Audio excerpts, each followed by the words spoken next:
doctors are here. I think in the prescription, I think one of the first things should be physical activity, which should come up, because when diabetes patients are coming, they're saying you give them the metformin, or when people with heart disease are coming, you're saying. Gopichan sir, I think if you don't mind, because you seem to be very fit and active and very nice for others to learn, if you don't mind, we would like to know from you what is your regular daily schedule? How do you manage to do so many things at once together? Briefly, can you tell us what time you get up and what do you do, what do you eat, and just for others to simulate it. It may not be possible to follow you exactly. I am one of those fortunate ones who has a work which is related to going to a sports center every day in the morning. So my life is easier. So I can't say that everybody is blessed as much as I am. But having said that,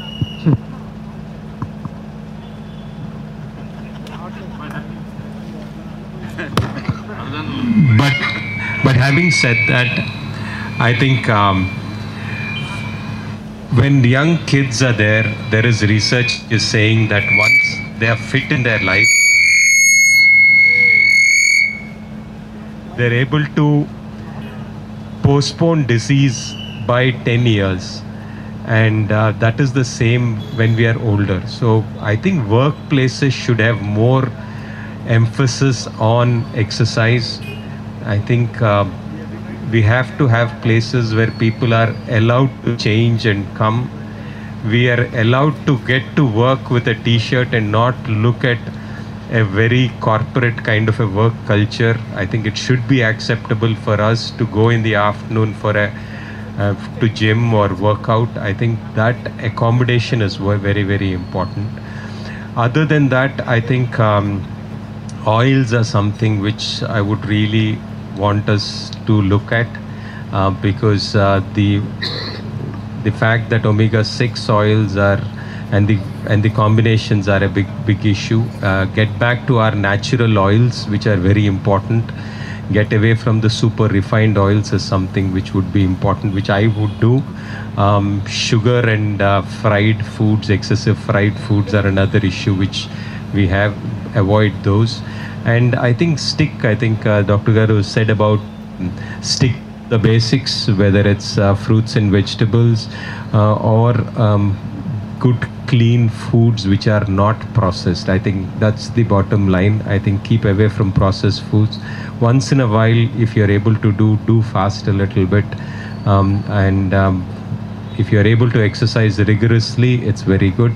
Otherwise, at least long continuous walks or runs, I think, depending on your physical activity, are important things which can help out. But as a society, we need to respect the fact, and to the people whom I'm talking here, I think this doesn't make sense, because all of you know this, that's why you're here. I think there's a whole lot of them. It's not people who are here whom we are worried about, but the number of people who are not here is what the worry is. I think to the poor people who on the roadside are only eating pakodis and bhajis and who don't have the option of eating the fancy foods of avocados and millets, I think that's where I think the larger issue is. And I think we need to have a heart which is responsive to the needs and of the common man, and not necessarily only the privileged class who have all kinds of chances to actually eat the right kind of food. I think it's very important that we take this movement a step further and step downwards in the economic strata. That would be important. Thank you. Thank you, sir. Thank you for sparing your time. And we need to go to walking. There are two sets of things. One is for 2 kilometers, other is for 4 kilometers. Whoever is comfortable. The tickets are taken. Walk in the KBR Park. Sir will be there for some time. He has to rush for some other program. Thank you. But before we close, I'd just like to mention to all of you, some of the press, media, public are also there. Just to remember all of you, I keep telling, for prevention, there is some Pancha Sutra. basically sleep well for 5 to 6 hours a day comfortably, and eat healthy and not too much restrictions, but anything which is moderation is fine. Don't make it too much. Atisarvatra varjed. If you think olive oil is good, tons and tons, it will become bad. So then anything in mind. Then exercise is important. That's what is all about walkathon. Do 30 minutes of exercise a day, 5 days in a week at least, not the other way. And then I don't advocate saying that don't take too much of stress, but be happy. Being happy is again a good thing to keep your heart healthy. And finally, if you have any risk factors like diabetes, blood pressure, sugar, then you should take treatment. And if you follow all these 5 measures, the heart attacks incidence is supposed to decrease by not 5, 10, 20. It's supposed to decrease by 81%. This is scientifically proven. So all of you take some time out, at least 30 minutes a day, and keep your heart healthy, and then remain healthy and active. Thank you once again. I think whoever is wanting to join us on the walkathon in the KBR Park, feel free to join us. And then probably sir will be there for some time, then probably he needs to go. Thank you again for your time, sir. Anuj, you want to say final word? Just personally want to thank Mr. Gopichand to come here and grace the occasion. I think it's very kind of him. He just agreed just at one request. He just said yes, and he said he'll be here. Thank you so much for coming.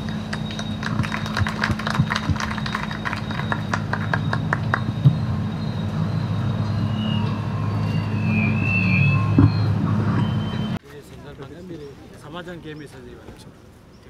29 September ప్రతి సంవత్సరము world heart day అని మన world heart federation గారు celebrate చేస్తారు. దాని పరంగా awareness పెంచడానికి ప్రతి ఇయర్ 29 సెప్టెంబర్ రోజు, ఈసారి 28 సండే వచ్చింది కాబట్టి ఈరోజు పబ్లిక్ హార్ట్ గుండె జబ్బుల మీద అవేర్నెస్ కోసము ఈ వాకథాన్ ఆర్గనైజ్ చేశామండి. జనరల్గా ఈ సంవత్సరంకి థీమ్ అంటాము, అది don't miss a beat. Don't miss a beat బేసికల్గా అర్థం చేసుకోవాల్సింది మన ఆరోగ్యం కోసము. Don't miss walking out daily in the morning, don't miss healthy habits, don't miss your regular health checkup. దాంతో మనము మన రిస్క్ ఫ్యాక్టర్స్ ఎర్లీగా కనుక్కొని దానికి ప్రివెన్షన్కి ఏం చేయాలో కనుక్కోవచ్చండి. డాక్టర్ దయాసాగర్ గారు సీనియర్ కార్డియాలజిస్ట్ అండి, వారి మీద మాట్లాడతారు.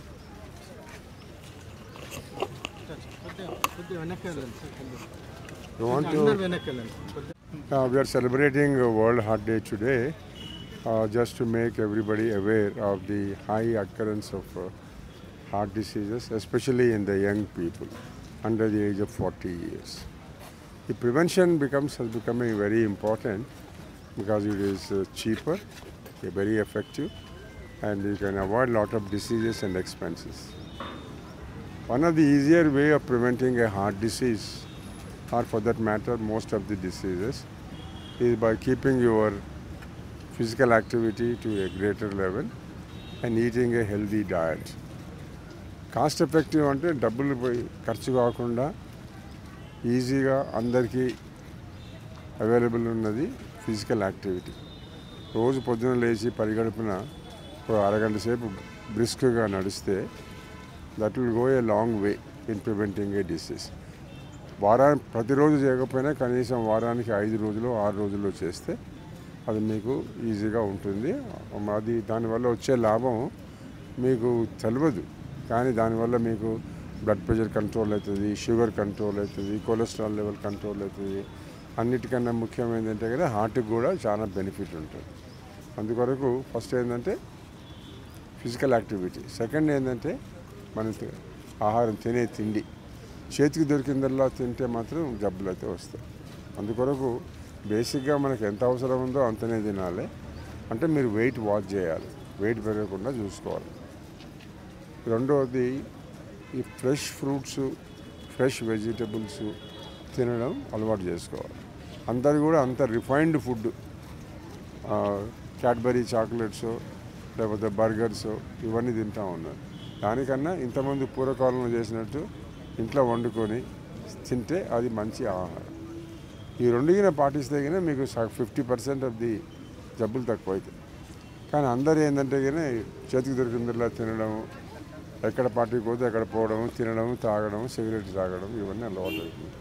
So basically what I advise to many youngsters, everybody in the family including children is encourage them to do physical activity, and at the dining table encourage them to eat a healthy diet.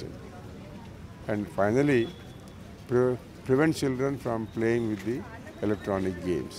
Ask them to spend more time in the playground and less time in the classroom. ఇంతమందికి ఉల్టా ఉండేది, అందరూ పోయి ఆడుకునేది, తల్లిదండ్రులు వచ్చి అరే నువ్వు చదువుకోరా బాబు అని చెప్పేది. ఇప్పుడు ఎట్లుందంటే ఇంట్లోనే ఉంటున్నారు, అరే పోయి ఆడుకోరా బాబు అని చెప్పాల్సి వస్తుంది. అది చాలా ఇంపార్టెంట్. ఆడుకోవడం, మీరు వారిని పుట్టిగా క్లాసులో ఉన్న మార్కులే చూడకండి, ఆడుకునే ఆరోగ్యం కూడా. ఈ పది రేపటి ఎట్లయిందంటే స్కూల్స్ లోపల ప్లే గ్రౌండ్ లేదు, ప్రేయర్ హాలు లేదు. మళ్ళీ ఏమన్నట్టు అది ఏమి ఫిజికల్ యాక్టివిటీ ఎంకరేజ్ చేయకపోతే we're planning for a sick society. అట్లా కాకుండా తల్లిదండ్రుల బాధ్యత కూడా ఉంది, టీచర్ల బాధ్యత ఉంది. ఇందులో mothers play a very important part in guiding the children, in giving them healthy food, in telling them to go and play. ఇవన్నీ చాలా ఇంపార్టెంట్. తల్లిదండ్రులు ఇంతకుముందు కంటే ఇప్పుడైతే న్యూక్లియర్ ఫ్యామిలీస్ అయినాయి. ఇంతకుముందు కంటే అమ్మమ్మలు, నాయనమ్మలు, తాతయ్యలు అందరు కలిసి ఎమ్మడి కలిసి పోయేది పిల్లలతో. ఇప్పుడు కనీసం తల్లిదండ్రులనే పోవాలి. ఫిజికల్ యాక్టివిటీస్ చాలామంది జిమ్ చేసేవాళ్ళు, ఈ మధ్య చాలామంది యూత్ కూడా హెల్త్ హ్యాబిట్స్ బాగుండి ఫిజికల్ యాక్టివిటీస్ చేస్తున్న, జిమ్ చేస్తున్న వాళ్ళు కూడా చాలామంది యూత్ చనిపోతున్నారు కదా. అంటే ఇప్పుడు ఎట్లుందంటే కానీ హార్ట్ అటాక్ రావడానికి రిస్క్ ఫ్యాక్టర్స్ అంటాం. రిస్క్ ఫ్యాక్టర్స్ అంటే ఎంతమంది ఇవి దీనివల్ల హార్ట్ అటాక్ వచ్చే ఎక్కువ ఇన్సిడెన్స్ ఉంటుంది. ఏంటివి అవి? ఒకటి ఏంటంటే కన్నా high blood pressure, high sugar, high cholesterol, smoking, physical inactivity చేయకుండా ఉట్టిగా రూమ్లో కూర్చోవడం, చదవడమో చూడడమో చేయడము, ఇవి ఉన్నోళ్లకు వస్తాయి. దాంట్లో మీరు ఒక ఫిజికల్ యాక్టివిటీ ఒకటే చేస్తే మిగిలిన వాటిని కరెక్ట్. ఇంకోటి ఏంటంటే పీరియాడిక్ మెడికల్ చెకప్ చేసుకోవాలి. ఇప్పుడు మీ ఇంట్లోకి ఎవరికైనా గుండె జబ్బు వస్తే, అండర్ ది ఏజ్ ఆఫ్ 35-40 వస్తే ఆ సంతతి అంతా కూడా జాగ్రత్తగా ఉండాలి. ఫస్ట్ థింగ్ ఏంటంటే కానీ మీరు అందరినీ ఒకసారి డాక్టర్ గారి దగ్గర, కార్డియాలజిస్ట్ దగ్గరికి పోవాల్సిన అవసరం లేదు, ఫిజిషియన్ ఫ్యామిలీ ఫిజిషియన్ దగ్గరికైనా పోయి చెకప్ చేయించుకోవాలి. ఎట్లా ఉంది ఏంటిది అని చెకప్ చేయించుకుంటే మనకు జబ్బు ఉంది లేని తెలుస్తుంది. ఇప్పుడు ఎట్లుందంటే బ్లడ్ ప్రెషర్ ఉందనుకోండి, ఇప్పుడు మన ఇండియాలో almost 25 to 30% of the population has high blood pressure. దాంట్లో 50%కే తెలుసు వాళ్ళకి బ్లడ్ ప్రెషర్ ఉంది. ఆ తెలిసిన వాళ్ళు కూడా మందులకు కూడా ఏం కాదులే మనకి ఏం సిమ్టమ్ లేదు. ఇక్కడ బీపీ ఏంటంటే కానీ ఇది కాల్డ్ సైలెంట్ కిల్లర్. దాంతో మీకు సిమ్టమ్స్ ఏముండవు, తలనొప్పి రావడము అవన్నీ ఏముండవు. ఎప్పుడు తెలుస్తుంది? హార్ట్ అటాక్ వచ్చినాకనో లేకపోతే పెరాలిటిక్ స్ట్రోక్ వచ్చినాక. సో ఈ సైలెంట్ కిల్లర్స్తోని మనం ఎట్లా ప్రివెంట్ చేయొచ్చు అంటే, మనకు ఉందని తెలిస్తే మన డాక్టర్ దగ్గరికి పోయి మందులు తీసుకోవడము, చెకప్ చేయించుకోవడం జరుగుతుంది. సో ఫస్ట్ థింగ్ ఏంటంటే మీ family history. Second thing is మీరు తినే తిండి, చేసే పని, తర్వాత మీ అలవాట్లు, స్మోకింగ్. నేను చెప్పేదంతా ఏంటంటే కదా, ఇట్లా చేస్తే ఎట్లా సార్ మన లైఫ్ అంతా డిఫికల్ట్ అవుతుంది కదా, ఎట్లా చేయాలి అంటే, నేను my simple advice is 6 days in a week you do doctor's advice, 1 day in a week you have your own way. That is a compromise. But నేను గుట్టిగా తింటాను పని చేయను అంటే మాత్రం that is asking for trouble. ఇది simple. మీరు డబ్బులు పెట్టి చేయాల్సింది ఏమీ లేదు. పొద్దున్న లేచి వాళ్ళెంబడి నడవాలి, వాళ్ళెంబడి ఉరకాలి, అంతే. తినేటప్పుడు కూడా డైనింగ్ టేబుల్ మీద కూడా చెప్పాలి వాళ్ళకి ఏం తినాలి ఏం తినవద్దు. చాలా వరకు ఇన్ అవర్ బాడీ మనకు హార్ట్ అటాక్ వచ్చే రిస్క్ ఉంది. దాని మీద మనం సెకండ్ హిట్ అంటే in the form of diet కానీ, స్మోకింగ్ కానీ, ల్యాక్ ఆఫ్ ఎక్సర్సైజ్ కానీ, అదర్ రిస్క్ ఫ్యాక్టర్స్ ఉండడంతో వీళ్ళందరికీ హార్ట్ అటాక్ వస్తూ ఉంటుంది. సో ఏ జీను అన్నది ఇప్పటివరకు స్టడీస్లో ఈ పర్టికులర్ జీన్ అనేది ఏం లేదు, చాలా జీన్స్ ఉన్నాయి. సో అంటే ఈ పర్టికులర్ జీన్ వల్ల వస్తుంది. చాలా వరకు ఇంకొక ఇంపార్టెంట్ థింగ్ ఏంటంటే 90 to 95% ఆఫ్ ద టైమ్స్ మన బాడీ మనకి ఇండికేషన్ ఇస్తూ ఉంటుంది. మనం చాలామంది దాన్ని నెగ్లెక్ట్ చేసి, అంటే జిమ్లో ట్రెడ్మిల్ మీద నడుస్తున్నప్పుడు ఆర్ వాకింగ్ చేస్తున్నప్పుడు వాళ్ళకి చెస్ట్ డిస్కంఫర్ట్ ఉంటుంది, ఆర్ సమ్ బ్రీతింగ్ ప్రాబ్లం ఉంటుంది. కానీ దాన్ని లెక్క చేయకుండా ఇంకా ఫర్దర్గా ఎక్సర్సైజ్ చేయడం కానీ, లేకపోతే ఎప్పుడు జిమ్కి వెళ్ళకుండా వెళ్ళి ఒకేసారి నేను 100 kg వెయిట్ లిఫ్ట్ చేస్తాను, 50 kg వెయిట్ లిఫ్ట్ చేస్తాను అనేది కరెక్ట్ పద్ధతి కాదు. ఎనీ సిమ్టమ్స్ అంటే నడుస్తున్నప్పుడు ఆయాసం అనిపించడం కానీ, చెస్ట్లో బర్నింగ్ అనిపించడం కానీ, థ్రోట్ బర్నింగ్ అనిపించడం కానీ, ఆర్ బ్యాక్లో పెయిన్ వస్తుంది, ఇలాంటి వాళ్ళు కంపల్సరీ మెడికల్ చెకప్ చేయించుకున్న తర్వాత మాత్రమే అగ్రెసివ్గా ఎక్సర్సైజ్కి వెళ్ళడం అనేది ఇంపార్టెంట్. అంటే ఎవరికైనా ఫ్యామిలీలో హార్ట్ అటాక్ ఉంది అంటే at least starting from there 30 or at least 25 years అప్పటి నుంచి వాళ్ళ కొలెస్ట్రాల్ లెవెల్స్ ఇవన్నీ చెక్ చేయించుకుంటే తప్ప తెలియదు. ఎందుకంటే కొలెస్ట్రాల్ లెవెల్స్ ఎంత అబ్నార్మల్గా ఉన్నా సరే మనకు చాలా వరకు సిమ్టమ్స్ ఇప్పుడు హార్ట్ అటాక్ స్టేజ్కి వచ్చిన తర్వాత తెలుస్తుంది. అలా కాకుండా ముందుగానే అట్లీస్ట్ 30 years అప్పుడు మీరు కొలెస్ట్రాల్ లెవెల్స్ చేయించుకుంటే bad cholesterol, LDL cholesterol more than 190 or ఇంకా ఎక్కువ వాల్యూస్ కూడా చూసాం మేము. ఇలా ఉండేవాళ్ళు మెడిసిన్స్ వాడుకుంటే వాళ్ళ రిస్క్ అనేది మనం తగ్గించవచ్చు, or at least their heart attack ఛాన్సెస్ని మనం చాలా వరకు తగ్గించవచ్చు. సార్ చెప్పినట్లుగా diet, exercise and regular physical activity ఇవన్నీ ఆల్మోస్ట్ 80% ఆఫ్ హార్ట్ అటాక్స్ని మనం అవాయిడ్ చేయవచ్చు. లాస్ట్ మంత్లో ఒక కార్డియాలజిస్ట్ కూడా హెల్త్ చెకప్ అంతా ఉన్న వాళ్ళకు కూడా సడన్ డెత్ అటాక్లు వస్తున్నాయి కదా, రీసెర్చ్లు ఏం చెప్తున్నాయి దీన్ని? అంటే చాలా వరకు ఏంటంటే మనం ఎనీ సడన్ డెత్ని మనం హార్ట్ అటాక్ కింద కన్సిడర్ చేస్తూ ఉన్నాం. సో జిమ్ చేస్తూ సడన్గా కొలాప్స్ అయిపోయారంటే ఓన్లీ హార్ట్ అటాకే కాదు, వాళ్ళకి ఏంటంటే ఆ టైంలో ఏదైనా ఇర్రెగ్యులర్ హార్ట్ బీట్ వచ్చి ఉండొచ్చు, కొన్నిసార్లు సడన్ వెయిట్ లిఫ్ట్ చేస్తున్నప్పుడు మన అయోటా అంటాం అది చీలిపోయి ఉండొచ్చు. సో ఇలాంటి కారణాలు చాలా ఉంటాయి. అన్లెస్ మనం అటాప్సీ చేస్తే